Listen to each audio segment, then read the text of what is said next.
देहरादून नगर निगम में हुआ सबसे ज्यादा भवन पर प्राप्त 2024-2025 में अब तक का सबसे ज्यादा भवन कर हुआ प्राप्त 65 करोड़ से ज्यादा की धनराशि का भवन कर हुआ जमा।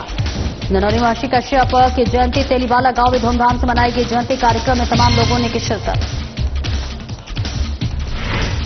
हल्द्वानी सड़क चौड़ीकरण को लेकर प्रशासन सख्त सड़क चौड़ीकरण को लेकर चलाया अभियान। बेस अस्पताल से मंगल पड़ाव तक निरीक्षण अभियान। पौड़ी में पर्यटकों का आवागमन जारी। गंगा नदी में डूबने की कई घटनाएं आई सामने। पुलिस लगातार लोगों को कर रही अलर्ट। नैनीताल में चेकिंग अभियान जारी। यातायात नियमों का उल्लंघन करने पर पुलिस सख्त। पुलिस ने कई वाहनों के काटे चालान।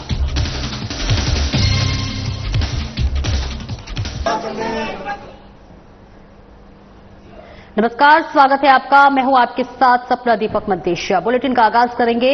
मुख्यमंत्री पुष्कर सिंह धामी पहुंचे बीजेपी मुख्यालय, जहां उन्होंने भारतीय जनता पार्टी स्थापना दिवस के मौके पर आयोजित कार्यक्रम में शिरकत की। कार्यक्रम में बीजेपी प्रदेश अध्यक्ष महेंद्र भट्ट सहित मंत्री और वरिष्ठ नेता उपस्थित है। आइए अब आपको सीधे लिए चलते हैं बीजेपी प्रदेश मुख्यालय देहरादून, जहां पर मुख्यमंत्री पुष्कर सिंह धामी और बीजेपी प्रदेश अध्यक्ष महेंद्र भट्ट कार्यक्रम में उपस्थित बीजेपी जनों को संबोधित कर रहे हैं।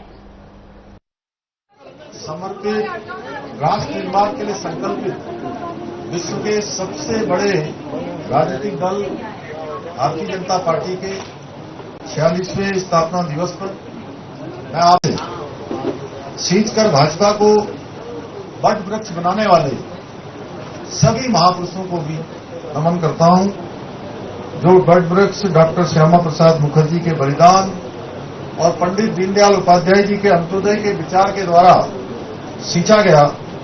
स्वर्गीय अटल बिहारी वाजपेयी जी और आदरणीय लालकृष्ण आडवाणी जी के दूरदर्शी नेतृत्व में पुष्पित और पल्लवित हुआ, वो आज आदरणीय प्रधानमंत्री श्री नरेंद्र मोदी जी के नेतृत्व में विश्व का सबसे बड़ा राजनीतिक दल बन गया। साथियों, आज बड़े सौभाग्य की बात है कि भाजपा के स्थापना दिवस के साथ ही आज विशेष अवसर है रामनवमी का पर्व है। मैं आप सभी को रामनवमी पर्व की भी बहुत शुभकामनाएं देता हूं और प्रभु श्री राम से सभी प्रदेशवासियों के सुख समृद्धि की कामना करता हूं। ये हम सभी के लिए अत्यंत गर्व की बात है कि 500 वर्षों के लंबे इंतजार के बाद भगवान श्री राम रामनवमी का पर्व अयोध्या में अपने भव्य मंदिर में विराजमान होकर मना रहे हैं।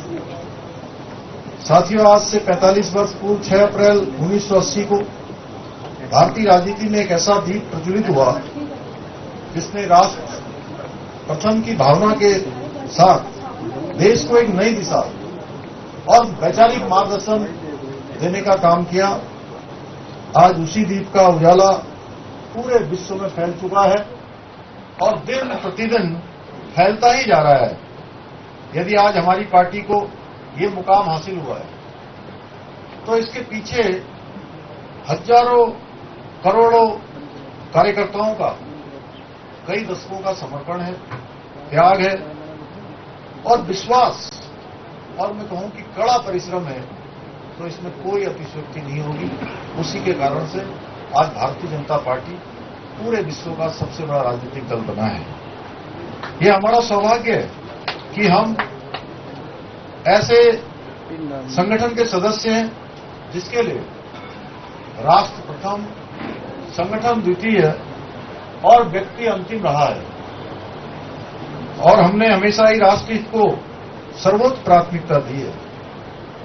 साथियों, देश की स्वर्गीय श्यामा प्रसाद मुखर्जी जी ने अनुभव किया कि कांग्रेस की नीतियों से न केवल लोकतंत्र की सुनहरी किरण देश के अंतिम व्यक्ति तक पहुंच सकती है और न देश में राष्ट्रीय एकता की भावना आ सकती है।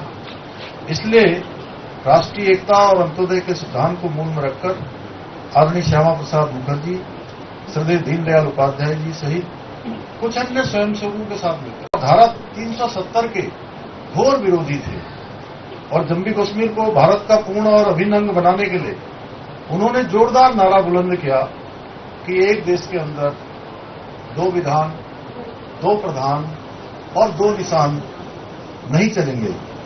आज हमें गर्व है कि उनके द्वारा बताए गए मार्ग पर चलते हुए आदरणीय प्रधानमंत्री श्री नरेंद्र मोदी जी ने जम्मू कश्मीर से धारा 370 को समाप्त करने जैसा महान कार्य करके दिखाया, जो वास्तव में इसके लिए देश की आजादी के बाद पूरे जम्मू कश्मीर समेत देश के सभी लोगों की प्रतीक्षा थी। उस प्रतीक्षा को समाप्त करने का काम किसी ने किया तो भारत मां के लाल नरेंद्र मोदी जी ने किया। जंक्शन से 6 अप्रैल 1980 को भारतीय जनता पार्टी अस्तित्व में आई और भारत रत्न स्वर्गीय अटल बिहारी वाजपेयी जी ने जब पार्टी के प्रथम अधिवेशन में, जो अभी आदरणीय नरेश बंसल जी ने कहा कि उनके द्वारा ये शब्द कहे गए कि अंधेरा छटेगा, सूरज निकलेगा और कमल खिलेगा। पार्टी का स्थापना दिवस और ज्योतिष गणना के दृष्टिकोण से शुभ दिन, ये भी सौभाग्य से होता है कि आज ही रामनवमी है, आज ही हमारा पार्टी का स्थापना दिवस है। मैं दोनों एक शुभ दिवसों की आप सबको बहुत बधाई देता हूं, शुभकामनाएं देता हूं। मित्रों, मुख्यमंत्री का उद्बोधन, उसके बाद नरेश जी के उद्बोधन के बाद कोई विषय बचता नहीं जिसकी मैं चर्चा करूं, लेकिन मैं हृदय से स्वागत करता हूं हमारे मध्य में बहुत वरिष्ठ कार्यकर्ता विकासनगर में, जिन्होंने लंबे संघर्ष और पार्टी खड़ा किया। और एक कालखंड था कि ब्रह्मदत्त जी जो भारत सरकार के मंत्री है, उनको भी नगर पालिका में हराने वाले ऐसे चंदन राम अग्रवाल जी हमारे मध्य में, आपको स्वागत कर रहा हूं। और जब मैं परिवार की चर्चा करता हूं तो मैं ये मानता हूं कि हमारा कार्यकर्ता, एक एक कार्यकर्ता जिनके अथक प्रयासों से आप दल इस स्थिति में पहुंचा है, इस मुकाम पर पहुंचा है, हर प्रकार की चुनौती का हम लोग सामना कर रहे हैं। मैं आप सबको बधाई देता हूं कि ये आप सबकी और एक सामर्थ्य का ही परिचय है कि लगातार दूसरी बार हमने सरकार बनाई है। और आज रामनवमी के अवसर पर मैं कह रहा हूं, आपके बल पे, आपकी हिम्मत के आधार पर कह रहा हूं, हम 2027 में भी तीसरी बार उत्तराखंड का भाजपा की सरकार बनाएंगे। मैं बधाई देता हूं आप सबको। लोकसभा का जो चुनाव था, अनेकों राज्यों में सीटें कम हुई है, लेकिन यहाँ उत्तराखंड के कार्यकर्ताओं का बल था, वो समर्पण था। उत्तराखंड के कार्यकर्ता रात दिन मेहनत करके और 5 की 500 कमल के फूल खिलाकर मोदी जी को हमने भेंट किए। मैं बधाई देता हूं आप सबको। नगर पालिका का चुनाव था, उस चुनाव में जिस प्रकार से आप सब लोग लगे, आज 11 में से 10 नगर वाले को नगर पालिका लोग जीते हैं, मैं इसके लिए आपको बधाई देता हूं। और बहुत जल्द एक बधाई दी जाएगी।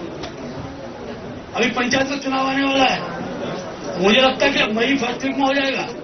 और हम सब कार्यकर्ता बड़ी संख्या में, कोई जिला पंचायत बनेगा, कोई ब्लॉक प्रमुख बनेगा, और कोशिश करनी है कि सारे ब्लॉक प्रमुख और सारी जिला पंचायतें ये भारतीय जनता पार्टी जीते। ये संकल्प आज सारा दिवस आप सब लोग इस कार्यक्रम को शुरू हुए। और मैं इस बात को इस नाते भी लेता हूँ, लेकिन पार्टी के प्रति जो आपका भाव है, उस भाव। और अगली खबर देहरादून से है, जहां देहरादून नगर निगम में सबसे ज्यादा भवन कर प्राप्त हुआ है। दरअसल आपको बताते चले कि हाउस टैक्स का अगर जिक्र कर ले तो सबसे ज्यादा देहरादून नगर निगम में हाउस टैक्स का जो है प्राप्त हुआ है। 2024-25 में अब तक का सबसे ज्यादा भवन कर प्राप्त हुआ है, जहां 65 करोड़ से ज्यादा धनराशि की भवन कर हुआ जमा। 1 करोड़ रुपए से ज्यादा का कलेक्शन व्हाट्सएप के माध्यम से प्राप्त हुआ है। नगर निगम की ओर से चलाई गई थी कई तरह की मुहिम, नमामि बंसल ने कहा, तो वही लोगों ने बढ़ चढ़कर जमा किया भवन कर। छोटे बकायेदारों को भवन कर जमा करने के लिए दी गई थी व्हाट्सएप की सुविधा। भवन कर समय से जमा न करने वालों पर लगाई गई पेनल्टी। और इसी के साथ बता दें कि देहरादून नगर निगम में सबसे ज्यादा भवन कर की प्राप्ति हुई है।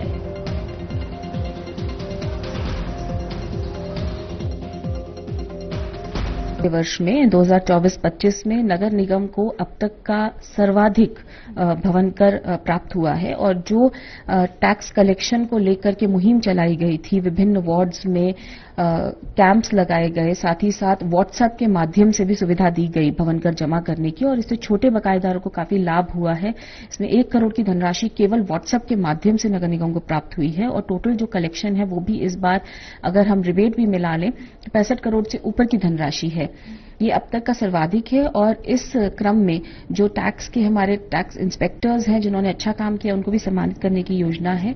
इसके अलावा जिन बकायेदारों ने डिफॉल्ट किया है, जिन्होंने अपना कर ससमय जमा नहीं किया है उन पर भी नियमानुसार पेनल्टीज लगाते हुए साथ ही साथ पेनल्टी के इसमें ब्याज भी लगता है, इंटरेस्ट अमाउंट भी लगता है, तो वो दोनों ही उन पर पेनल्टीज इंपोज करते हुए आगे कार्रवाई की जाएगी। प्रयास यही किया जा रहा है कि जितनी भी ऐसी प्रॉपर्टीज हैं जो कि रजिस्टर्ड नहीं है उनमें भी नॉन रजिस्ट्रेशन की पेनल्टी लगाते हुए उनका रजिस्ट्रेशन हम इस वित्तीय वर्ष में सुनिश्चित कराएं।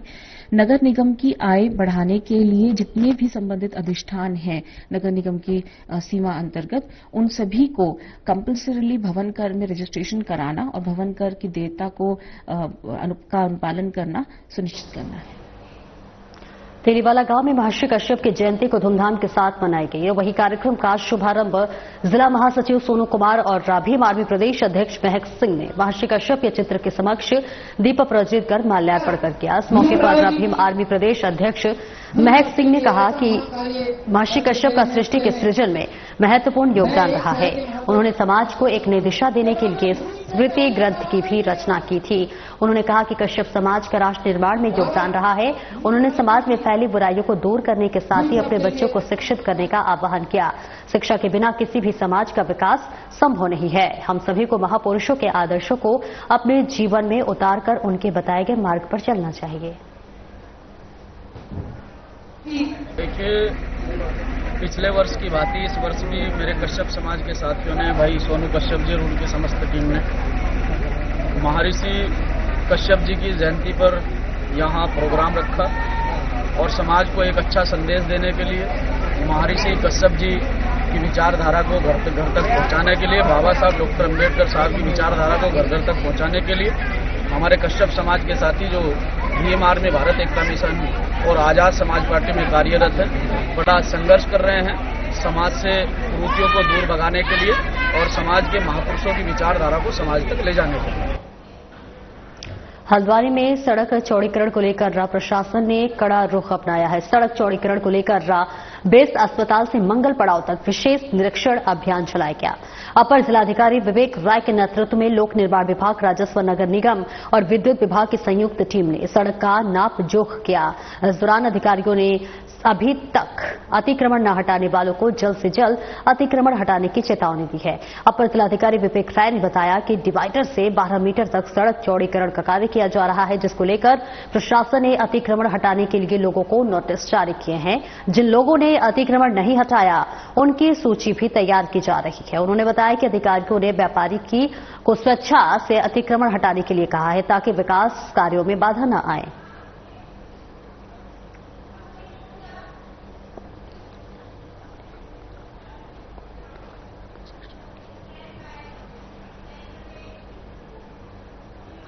और वहीं मुख्यमंत्री पुष्कर सिंह धामी ने आज नवरात्रि के मौके पर और रामनवमी के मौके पर सीएम हाउस में पूजा अर्चना की है। दरअसल बताते चले सीएम धामी ने रामनवमी और दुर्गा नवमी पर सीएम आवास में सब परिवार पूजा अर्चना की। सीएम धामी ने पूजा अर्चना कर कन्या पूजन भी किया और इसी के साथ मुख्यमंत्री ने 9 दुर्गा की प्रतीक 9 कन्याओं को भोजन भी कराया।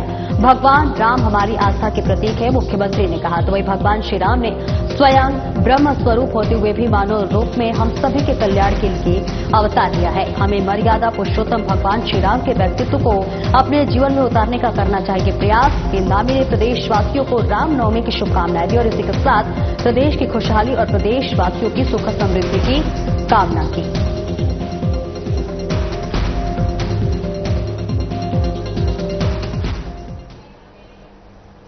पौड़ी पुलिस द्वारा गंगा नदी किनारे डूबने वाले संभावित स्थानों पर पत्थरों पर चेतावनी लिखकर आमजन को लगातार अनाउंसमेंट कर चिन्हित घाटों पर ही सावधानीपूर्वक स्नान करने की हिदायत दी जा रही है। बढ़ती गर्मी के मौसम और सप्ताहांत में जनपद के थाना लक्ष्मण झूला क्षेत्रांतर्गत पर्यटकों और श्रद्धालुओं का आवागमन अधिक होता रहता है। ऐसे में बढ़ती गर्मी से राहत पाने के लिए पर्यटक और श्रद्धालु गंगा नदी में स्नान के लिए जाते हैं, लेकिन कई बार नदी में नहाने के दौरान अधिक गहराई वाले जगह पर चले जाते हैं।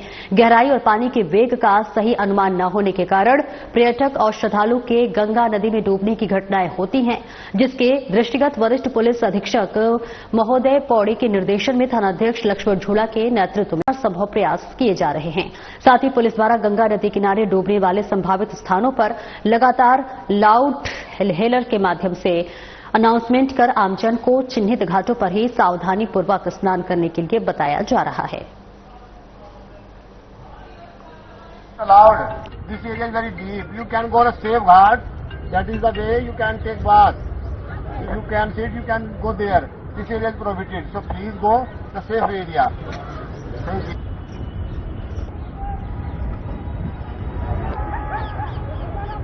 ये बच्चे ऊपर चलो भाई, यहाँ से हटो. पूरा क्षेत्र प्रतिबंधित, आप लोग हटो यहाँ से. That is a safe area, okay? This area is heavy here. Okay. You can look what is evolving here, okay? So please move back. We are moving now. तो पड़ रहा है, पानी जा रहा है. तो बाहर निकले तुरंत खाली करें यहाँ से.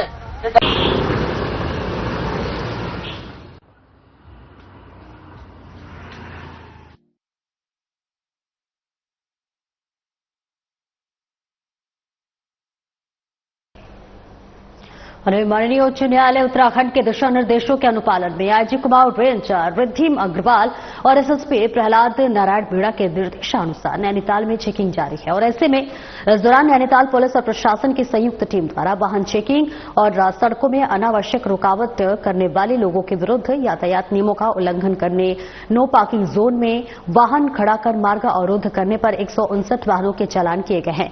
साथ ही 5 वाहन सीज और 6 लावारिस वाहनों को थाने में दाखिल किया गया है। वहीं एक वाहन चालक के विरुद्ध नशे में वाहन चलाने पर कार्रवाई कर वाहन को सीज किया गया है और चालक का डीएल निलंबन की कार्रवाई की गई है। वाहन चेकिंग अभियान के माध्यम से जनता को नो पार्किंग स्थलों में अनावश्यक पार्किंग कर मार्गों को अवरुद्ध न करने और निर्धारित पार्किंग स्थलों में ही अपने वाहन खड़े करने के प्रति जागरूक किया गया है। साथ ही पुलिस टीम द्वारा आमजन से यातायात व्यवस्था स्थापित करने में पुलिस प्रशासन को अपना सहयोग देने और यातायात नियमों का पालन करने की अपील भी की गई है।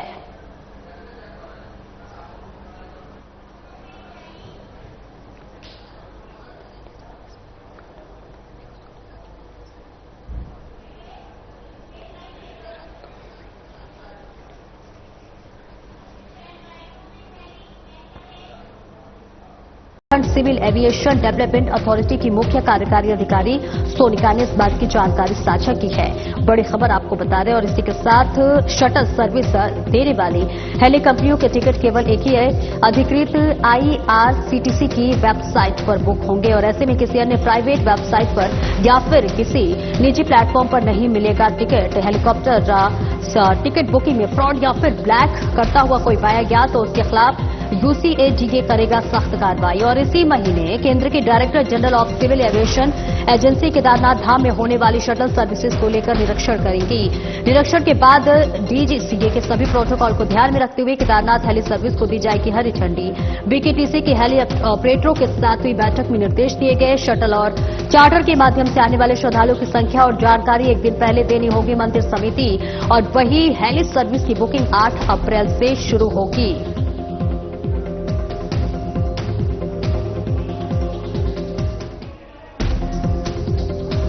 हमारी जो शटल सर्विस होती है केदारनाथ जी से, वो तो हमारी जैसे पिछले साल से 3 साल का जो टेंडर था उसी के क्रम में इस बार भी वही कंपनियां शटल ऑपरेशंस करेंगी यहाँ पे।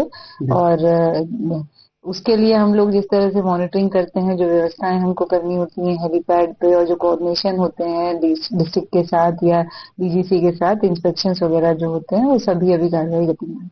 क्योंकि टेंडर डॉक्यूमेंट की कंडीशन थी कि 5% इंक्रीज जो किराए में होता है, अकॉर्डिंगली टेंडर की कंडीशन के अनुरूप उसमें वृद्धि की जाएगी 5%। चार्टर्ड सर्विसेज नॉर्मली क्योंकि इनकी बुकिंग्स वगैरह जो होती हैं वो प्राइवेट जो चार्टर्ड होती हैं उनके द्वारा जो पैसेंजर्स होते हैं वो आते हैं और फिर शटल सर्विस का उपयोग किया जाता है। तो उसमें जो चार्टर्ड सर्विसेज हैं उनके साथ भी हमारी मीटिंगें हुई हैं और जो मेन प्रोटोकॉल और SOPs जो फॉलो करनी होती है इस ऑपरेशन के दौरान, केदारनाथ जी के ऑपरेशन के दौरान, उनको बता दी गई। हमारी तो एक ही वेबसाइट है जो कि IRCTC की वेबसाइट है और उसी के द्वारा हमारी बुकिंग्स होती हैं। और इसके अलावा कुछ ऑफलाइन बुकिंग्स जो होती हैं वो हमारी जो काउंटर्स हैं वहाँ पे उसके द्वारा होती हैं। जो मॉनिटरिंग है इसके लिए हम लोग कुछ व्यवस्थाएं कर रहे हैं। CCTV कैमराज हो गए, जो हमारा स्टाफ है उसके द्वारा मॉनिटरिंग, जिससे कि कम से कम लोगों को वहाँ सुविधा। काफी FIRs की गई थी जो ब्लैक मार्केटिंग या गलत तरीके से टिकट बेचे जा रहे थे ऑनलाइन, उसके ऊपर FIR की थी और इस बार भी हम बनाए थे। होता है? मैंने बताया डीजीसी की टीम आएगी और अच्छा, कब आएगी? हाँ, वो उसका टाइमिंग मतलब इसी महीने में आ जाएगी वो। और अभी कुछ दिनों में वो यमुनोत्री और गंगोत्री जी का भी इंस्पेक्शन करने के लिए आ रही हैं, क्योंकि हम लोग इस बार प्रयास कर रहे हैं कि वहां भी कुछ ऑपरेशंस हों।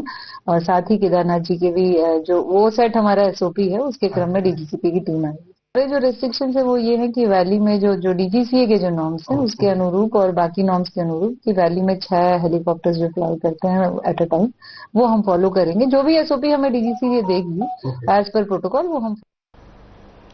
और इस खबर पर ज्यादा जानकारी के लिए उत्तराखंड से हमारे ब्यूरो चीफ कमल शर्मा हमारे साथ जुड़ रहे हैं। कमल, देखिए, अब हेली सेवाओं में फ्रॉड को रोकने के लिए सीईओ सोनिका की तरफ से लगातार पैनी नजर रखी जा रही है। ऐसे में सीईओ सोनिका की तरफ से क्या कुछ स्टेप्स लिए जा रहे हैं और क्या कुछ कार्रवाई होगी, कैसी व्यवस्था कर रही है और क्या कुछ नया करने वाली हैं? हाँ, बिल्कुल कहें सपना, जिसे हम लगातार देख रहे थे पिछले काफी समय से, जब यात्रा संचालित होती है और हेलीकॉप्टर की मेन व्यवस्था केदारनाथ जाने के लिए होती है और वहां पर बड़ी क्यू बनी रहती है, क्योंकि अधिकतर लोग हेलीकॉप्टर की सेवा प्राप्त करना चाहते हैं जिनके साथ मुनासिब होता है। और हम देखते हैं कि इतना जब रश हो जाता है तो कहीं ना कहीं पिछली बार भी, पिछले उससे पहले भी फर्जीवाड़ा बहुत होता है। मतलब ऐसी एजेंसियां हैं, कुछ लोग ऐसे हैं जो फर्जी वेबसाइट से टिकट बना के लोगों से बहुत बड़ी चीटिंग करते हैं। तो इसको रोकने के लिए जो युकाडा है, जो पूरा हेलीकॉप्टर्स का जो एयर का संचालन करती है युकाडा, उसकी सीईओ है सोनिका, वो एक तरह से पैनी नजर है, बड़ी सख्त है इस पे कि इस बार किस प्रकार से जो लोगों से धोखाधड़ी होती है बुकिंग को लेकर, हेलीकॉप्टर सेवा को लेकर, उसको कैसे रोका जा सके। तो इसके लिए कई चीजें उन्होंने बताया। उन्होंने कहा एक तो ये कि जो आरटीसी वेबसाइट है सिर्फ उसी पे ही बुकिंग की जाएगी हेलीकॉप्टरों की। पहले क्या था, अन्य वेबसाइट में भी की जाती थी जिससे वो चीटिंग हो रही थी और फर्जीवाड़ा चल रहा था। एक तो उसको रोका जाएगा बिल्कुल। और किसी भी अन्य प्राइवेट बाद में निजी प्लेटफॉर्म पर किसी भी प्रकार का कोई हेलीकॉप्टर का टिकट अब नहीं हो सकेगा। पहले जब ये होता था तो इसमें कई बार चीटिंग हुई और लोगों ने कह दिया हमारी बुकिंग हो गई थी। जब पता चला कि वो फर्जी हो गया, कोई बुकिंग ही नहीं हुई है, वो फर्जी लोगों ने वेबसाइट से उनको टिकट करा दिया गया। तो कुल मिला के इसको रोकने के लिए अब बड़े प्रयास किए जा रहे हैं। तो यही अब बैठक जो बद्री केदार मंदिर समिति है उसके साथ यहाँ पर तय हुई है किस प्रकार से फर्जी रोका जाए। और यही प्रयास किया जा रहा है कि इस बार जो हेली सेवा में जो टिकट को लेकर फर्जीवाड़ा होता है वो बिल्कुल ना हो सके। अगर कुछ ऐसा हुआ भी तो उसके खिलाफ सख्त कार्रवाई की जाएगी। बिल्कुल, बहुत बहुत शुक्रिया कमल इस महत्वपूर्ण जानकारी देने के लिए।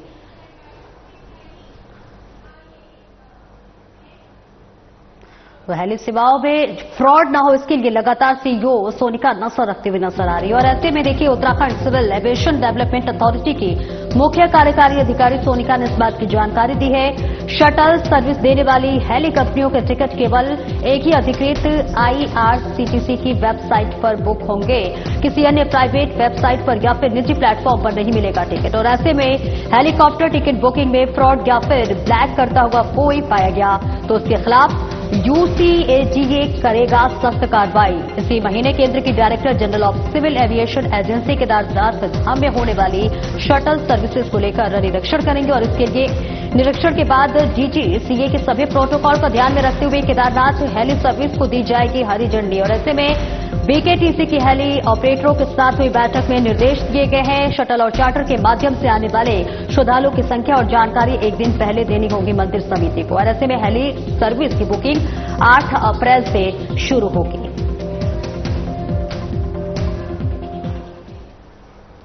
फिलहाल इस बुलेटिन में इतना ही। नमस्कार।